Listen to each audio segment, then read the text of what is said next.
গোলকগঞ্জ ষ্টেডিয়ামত আৰম্ভ হ'ল খেল মহাৰণ। গোলকগঞ্জ ষ্টেডিয়ামত অনুষ্ঠিত ৰাজ্যৰ ক্ৰীড়া ইতিহাসৰ সৰ্ববৃহৎ প্ৰতিযোগিতাখন শুভ উদ্বোধন কৰি গোলকগঞ্জ বিধানসভাৰ প্ৰাক্তন বিধায়ক অশ্বিনী ৰায় চৰকাৰ আৰু লগতে গোলকগঞ্জ মহিলা পতঞ্জলি যুৱ সমিতিয়ে।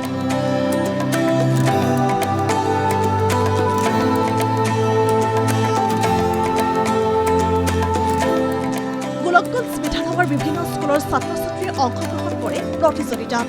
এক সপ্তাহজোৰা কাৰ্যসূচীৰে চলিব এই খেল মহাৰণ প্ৰতিযোগিতাসমূহ।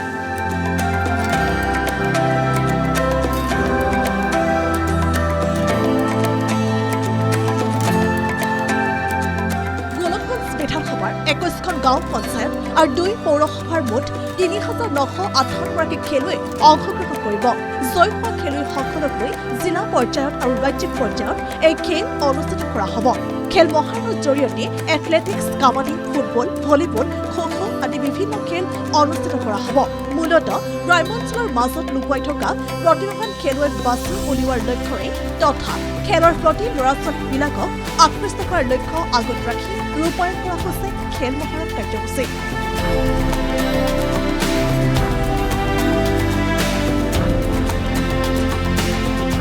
Bureau report, the news plus.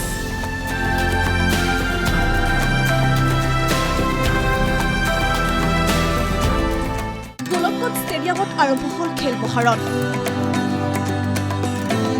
Golakganj ষ্টেডিয়ামত অনুষ্ঠিত ৰাজ্যৰ ক্ৰীড়া ইতিহাসৰ সৰ্ববৃহৎ প্ৰতিযোগিতাখন শুভ উদ্বোধন কৰি গোলকগঞ্জ বিধানসভাৰ প্ৰাক্তন বিধায়ক অশ্বিনী ৰায় চৰকাৰ আৰু লগতে গোলকগঞ্জ মহিলা পতঞ্জলি যুৱ সমিতিয়ে।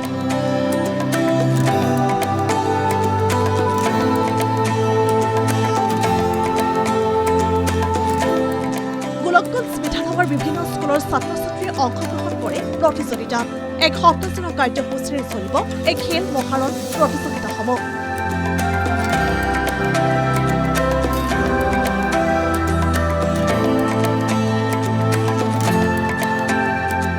গোলকগঞ্জ বিধানসভাৰ 21খন গাঁও পঞ্চায়ত আৰু 2 পৌৰসভাৰ মুঠ ৩,958গৰাকী খেলুৱৈ অংশগ্ৰহণ কৰিব। জয়ী হোৱা খেলুৱৈসকলক লৈ জিলা পৰ্যায়ত আৰু ৰাজ্যিক পৰ্যায়ত এই খেল অনুষ্ঠিত কৰা হ'ব। খেল মহাৰণৰ জৰিয়তে athletics, kabaddi, football, volleyball, kho kho আদি বিভিন্ন খেল অনুষ্ঠিত কৰা হ'ব। মূলতঃ গ্ৰাম্যাঞ্চলৰ মাজত লুকুৱাই থকা প্ৰতিভাৱান খেলুৱৈক বাছি উলিওৱাৰ লক্ষ্যৰে তথা খেলৰ প্ৰতি ল'ৰা-ছোৱালীবিলাকক আকৃষ্ট কৰাৰ লক্ষ্য আগত ৰাখি ৰূপায়ণ কৰা হৈছে খেল মহাৰণ কাৰ্যসূচী।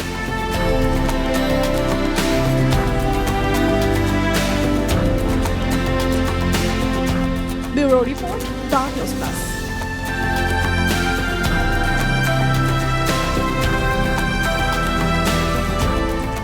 যিকোনো খবৰৰ বাবে যোগাযোগ কৰক 7099017330 লগতে 7099017110 নম্বৰত।